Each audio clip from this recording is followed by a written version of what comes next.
నా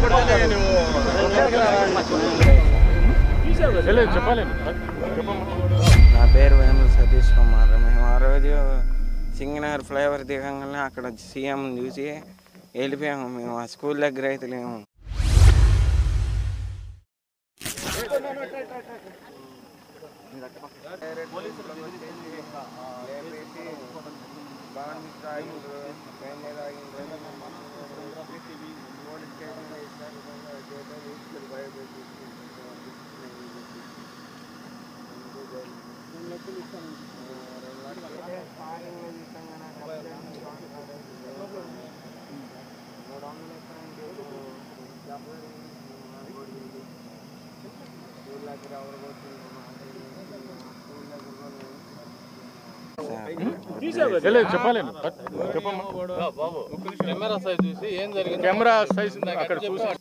నా పేరు వేముల సతీష్ కుమార్. మేము ఆ రోజు సింగనగర్ ఫ్లైఓవర్ దిగంగానే అక్కడ సీఎం చూసి వెళ్ళిపోయాము. మేము ఆ స్కూల్ దగ్గర అయితే లేము. మేము మీరాగార కొట్టింది అది అని బెదిరించి పోలీసు వాళ్ళు నైట్ 11ంటికి మా అందరిని తీసుకెళ్ళి పోలీస్ స్టేషన్లో భయపెట్టారు. మా ఫ్రెండ్స్ని నన్ను అందరిని తీసుకెళ్ళి. మేమైనా కొడతాం సార్, మేమైతే కొట్టలే. మేము ఆ రోజు పనికి వెళ్ళి వచ్చాం, బయలుదేరి పనికి. మేమైతే కొట్టలే. అసలు నేను లేని కూడా లేను సార్. ముఖ్యంగా నిన్న అయితే అటు 100 అడుగుల రోడ్డు వైపు చీకటికొండ రోడ్లో తీసుకెళ్ళి కార్లో సార్ వాళ్ళు కూర్చోబెట్టి గన్లు అవి పెట్టించి బెదిరించిండ్రు. కేసు ఒకసారి 3 స్టార్ సార్ అయితే 2 లక్షలు ఇస్తాం కేసు ఒప్పుకొని భయపెట్టించారు. పేరు తెలియదు, నేను తప్పు చేయలేదు. జైల్లో ఉన్నావు, దీని మీద ఎలాంటి న్యాయం కావాలి? నీకేమన్నా మళ్ళీ ఇప్పుడు భయం ఏమైనా ఉందా? మళ్ళీ వాళ్ళు ఏమైనా పోలీసులు వచ్చింది మీద పోలీసు వాళ్ళు మళ్ళీ ఇంటికి వెళ్ళాక ఏమైనా భయపెడతారేమో భయం. కేసు ఒప్పుకో డబ్బులు ఇస్తాం, లేకపోతే కొడతాం, చంపేస్తాం అని భయపెట్టారు.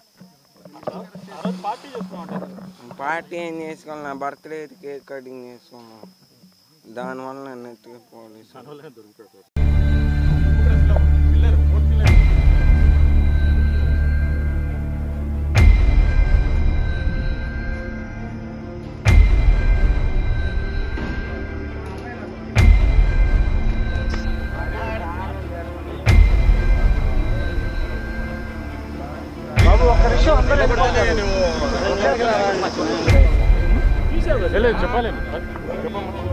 కొట్టినని చెప్పురా లేకుంటే మీ అమ్మా నాన్న చంపేస్తారు, అక్కడ గన్ను ఉంది, నీకు ఇప్పుడే పేలుస్తానంటే సార్ మీరు చెప్పినాక నేను వింటానని అలా అతను ఇచ్చిన స్టేట్మెంట్. దాని తప్ప వాళ్ళ పోలీస్ దగ్గర ఏమి ఆధారాలు లేవు. జగన్మోహన్ రెడ్డి గిల్కరాయ్ కేసులో డిఫెన్స్ లాయర్గా నేను ఈ కేసు వాదిస్తున్నాను.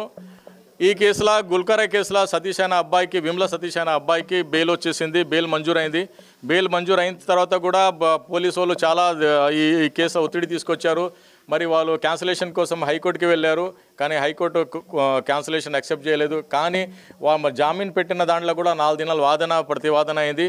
సో జామీన్ పెట్టిన తర్వాత కూడా మనమే కోర్టుకి కన్విన్స్ చేసి ఈరోజు ముద్దాయిగా ఉన్న సతీష్ కుమార్కి నెల్లూరు జైలు నుంచే విడుదల అవుతున్నారు. ఆయన 1 గంటల 2 గంటల విడుదల అవుతుంది నెల్లూరు నుంచే. ఫర్దర్గా ఈ కేసులో ఏదైనా ప్రోగ్రెస్ ఉంటే కూడా నేను మీకు రిపోర్ట్ చేస్తాను. ఈ కేసులో పర్టికులర్గా పోలీసు వాళ్ళు కోర్టుల హత్యాయత్నము ప్రూవ్ చేయలేకపోయారు. ఎందుకంటే హత్యాయత్నంకి వాడిన వెపన్ను గుల్కరాయ్ వెపన్ లిస్ట్లో రాదు అని నేను కోర్టుకి నమ్మించాను. ఎందుకంటే వెపన్ ఒక లిస్ట్ ఉంటుంది, వెపన్ లిస్ట్లో గుల్కరాయ్ రాదు.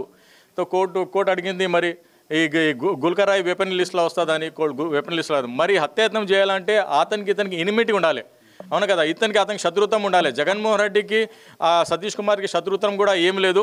సో కోర్టు కూడా అది కూడా నమ్మింది. మరి సతీష్ కుమార్ ఒక అమాయకుడు అబ్బాయి, ఒక ఇల్టరేట్ బాయ్, ఒక పూర్ ఫ్యామిలీ బాయ్, వాళ్ళ ఏమంటారు తల్లిదండ్రులు ఒక labour family. Jaganmohan Reddy ex chief minister of కొడుకు, ఆయన చీఫ్ మినిస్టర్ ఆఫ్ ఆంధ్రప్రదేశ్. ఇతనికి ఏమంటారు శత్రుత్వం ఏముండదు.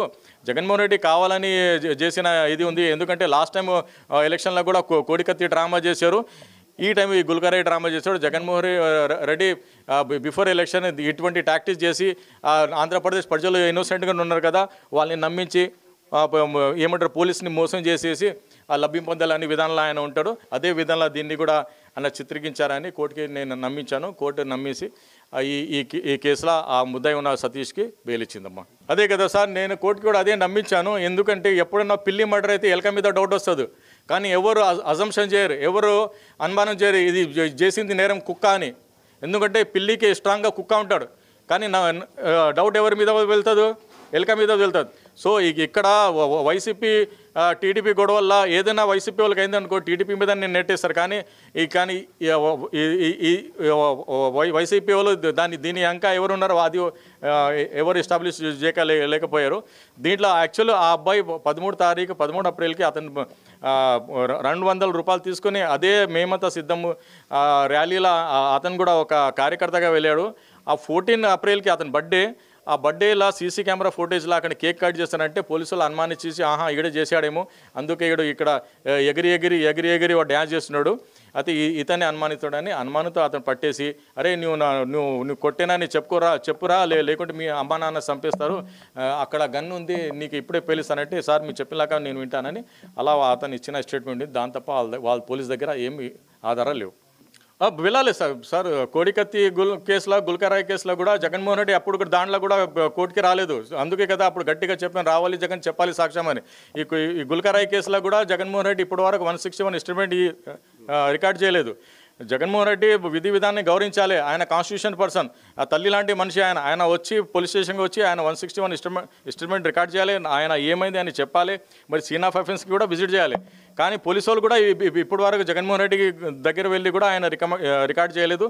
నేను అది కూడా కోర్టులో ఇన్లైట్ చేశాను. కోర్టు కూడా చాలా సీరియస్గా దాన్ని కూడా నోటీసులా తీసుకుంది.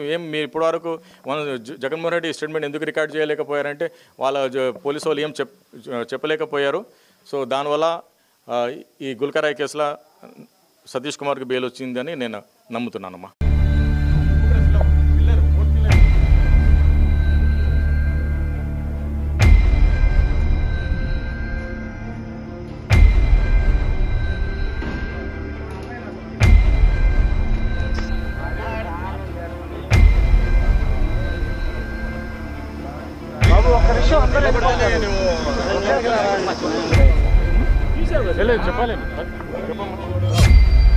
మా అబ్బాయికి ఈ కేసుకి ఎటువంటి సంబంధం లేదు సార్.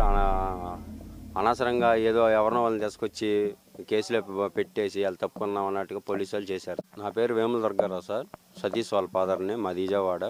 గుల్కరాయి కేసు మీద వచ్చాము. మా అబ్బాయికి ఈ కేసుకి ఎటువంటి సంబంధం లేదు సార్. అనవసరంగా ఏదో ఎవరినో వాళ్ళని తీసుకొచ్చి కేసులో పెట్టేసి వాళ్ళు తప్పుకున్నాం అన్నట్టుగా పోలీసు వాళ్ళు చేశారు సార్. మా అబ్బాయికి అయితే ఏ సంబంధం లేదు, అసలు వేయలేదు, అటు వెళ్ళని కూడా వెళ్ళలేదు.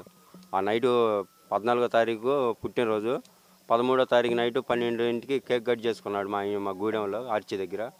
అది చూసి ఈడ కొట్టాడు అన్నట్టుగా తీసుకొని వెళ్ళి ఆ కేసులో బనాయించారు సార్. ఆ కేసుకి మాకైతే మా అబ్బాయికి అయితే ఎటువంటి సంబంధం లేదు. ఏదో దేవుళ్ళలాగా సలీం సార్ వచ్చేసి నేను ఉన్నానులే అనేసి ఈ కేసు తీసుకొని ట్యాకప్ చేశాడు సార్. ఆ సార్ కానీ లేకపోతే ఇంకా మా పిల్లోడు వచ్చేవాడు రాదో కూడా తెలియదు. అంతా దుర్గమ్మ తల్లి ఆ సార్ని పంపించింది అనుకుంటున్నాను సార్. ఈ కేసుకి మాకు మా అబ్బాయికి ఎటువంటి సంబంధం లేదు సార్. మాకు ఈ కేసుకి మాకు అసలు సంబంధమే లేదు సార్. అది మా ప్రభుత్వం గ్రహించి మా అబ్బాయిని వదిలేస్తే చాలు సార్. రాయి లేదు, అదంతా ఉట్టిదే సార్. మా వాళ్ళు మా మనుషుల్ని జెండా పట్టుకుంటే 200 ఇస్తామంటే వెళ్ళారు. మా ఆడవాళ్ళు మగవాళ్ళు పిల్లలు అందరూ వెళ్ళారు. సార్ వస్తున్నారు జెండా పట్టుకుంటే అరగంట సేపు ఉంటే 200 ఇస్తాం, కొద్దిగా పెద్దవాళ్ళకి 300 ఇస్తాము, కొద్దిగా మా నడికారు వయసు వాళ్ళకి తాగడానికి క్వార్టర్కి డబ్బులు ఇస్తాం 350 అన్నట్టుగా తీసుకెళ్ళారు సార్. ఎవరికి తగ్గట్టు వాళ్ళకి 200, 300, 350 అని తీసుకెళ్ళి జెండాలు పట్టుకున్నారు సార్. ఆ సార్ వెళ్ళిపోయినాక ఇంక వచ్చేసారు సార్. వచ్చేసి ఇంకా నా దగ్గర నా పుట్టినరోజు నానంటే ఇప్పుడు ఎందుకురా, రేపు పొద్దున కదరా అంటే, లేదు నాన్న ఇప్పుడు కేక్ కోసుకుంటాను అని అంటే, సర్లే నాన్న అనేసి 500 ఇచ్చాను. వెళ్ళి కేక్ తెచ్చుకొని మా గూడెంలో అర్చి ఉంటుంది సార్, అర్చికాడ కేక్ కట్ చేసుకున్నాడు సార్. నైట్ 11:30, 12 టైంలో అంట. అరెస్ట్ ఎప్పుడు వచ్చారు సార్? 15వ తారీఖు సాయంకాలం వచ్చేసి 11 పనుకున్నాడు సార్. అన్నం తినేసి మేము ఆ రోజు పనికి వెళ్ళి వచ్చాం సార్. మా అబ్బాయి కూడా వచ్చాను నాయమ్మటే. ముగ్గురికి పని ఉంది, మేము ముగ్గురం వెళ్ళాం, తల్లి ముగ్గురం. నైట్ పనుకున్నాడు, అన్నం తిని పనుకున్నానే నైట్ 10:30, 11ంటికి వచ్చి ఏంటి సార్ అంటే ఏనమ్మా కంగారు పడమాకండి, ఇక్కడ సొల్యూషన్ తాగుతున్నారని కంప్లైంట్ వచ్చింది, అందుకోసమే ఎంక్వైరీ చేయటం వరకే మీ అబ్బాయికి ఏమైనా తెలిసేమో అని వచ్చాము, మీరేం కంగారు పడమాకండి, ఆధార్ కార్డు తీసుకుని పోలీస్ స్టేషన్కి రండి, ఏం లేదు మీరు వచ్చే లోపల ఎంక్వైరీ తీసి పంపించేస్తాం అన్నారు సార్. పోలీస్ అసలు ఏం చెప్పలేదు సార్. ఇంకా అప్పుడు తీసుకెళ్ళటం ఇంకా మనుషులను చూపించలేదు సార్ పిల్లల్ని. ఆ తర్వాత మళ్ళీ తెల్లరగట్లో వచ్చి ఒక 5-6 మళ్ళీ మా గుడి పిల్లల్ని తీసుకెళ్ళారు సార్. ఒక 6-7 తీసుకెళ్ళారు. మనుషులను అయితే 3 రోజుల దాకా 4 రోజుల దాకా చూపించట్లేదు సార్. అంతలోకి సలీం సార్ వచ్చి ఏం జరిగింది ఏంటంటే ఇలా జరిగింది సార్ అంటే ఆ సార్ వచ్చాడు కాబట్టి కొద్దిగా చాలా వరకు మేము ఇలాగ ఉన్నాం సార్. లేదంటే ఇంకా మా పన్ను పాటలు మేము చచ్చేవాళ్ళం, మా పిల్లలు ఇక్కడ చచ్చేవాళ్ళు. అట్లా దేవుడిలాగా వచ్చి ఆ సారు వల్ల మేము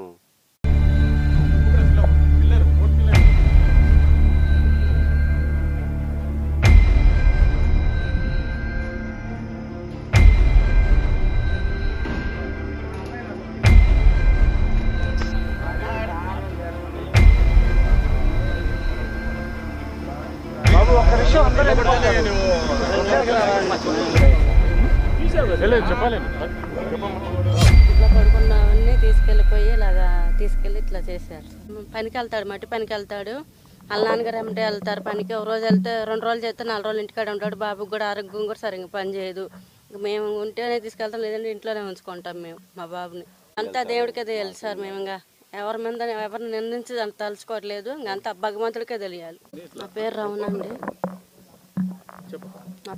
అండి. మాది విజయవాడ. సతీష్ కుమార్ కోసం వచ్చామండి. మా అబ్బాయిని అన్యాయంగా ఈ కేసులో ఇరికిచ్చేసి ఇట్లా చేశారు. అబ్బాయికి అసలు ఈ రాయి పెట్టి కొట్టింది కూడా ఏం తెలియదు. మా అబ్బాయి అసలు అలాంటి వాడు కాదు. మేము కూలీనాలు చేసుకుని బతికే వాళ్ళం. ఇంట్లో పడుకున్నవన్నీ తీసుకెళ్ళిపోయి ఇలాగా తీసుకెళ్ళి ఇట్లా చేశారు సార్. చెప్పలేదు సార్. మాకు ఏదో సొల్యూషన్ తాగుతున్నారని ఎంక్వైరీకి వచ్చాము.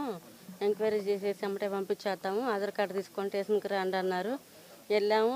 అక్కడే నైట్ వెళ్ళాము, 2 గంటల దాకా ఉండి మళ్ళీ వచ్చాము. మళ్ళీ వచ్చి చూస్తే అక్కడ ఎవరు లేరు. అడిగితే ఇక్కడికి ఎవరిని తేలేదన్నారు. మళ్ళీ ఇంటికి వచ్చి మళ్ళీ 1/2 గంట ఆగి వెళ్తే మళ్ళీ లేదు, 4 దాకా ఉన్నాము.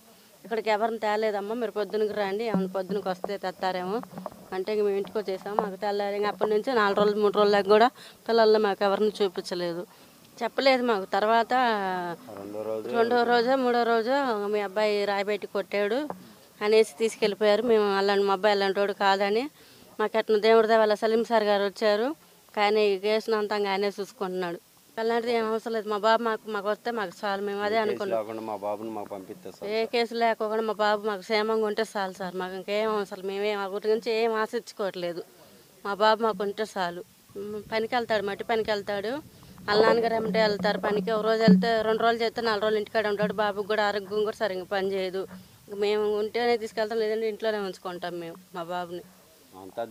అంతా దేవుడికే తెలియాలి సార్. మేము ఇంకా ఎవరిని నిందించి అంత తలుచుకోవట్లేదు. ఇంకంతా భగవంతుడికే తెలియాలి.